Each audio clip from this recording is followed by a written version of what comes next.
To borrow on the platform.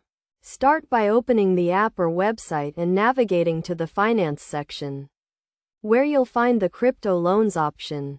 From there, you can enter the amount you'd like to borrow and select the desired cryptocurrency. For example, you might choose to borrow 100 USDT. A collateral amount will be displayed, which is the amount you need to have in your account to secure the loan. In this case, it might be approximately 0.003 Bitcoin, which must be held in your spot account.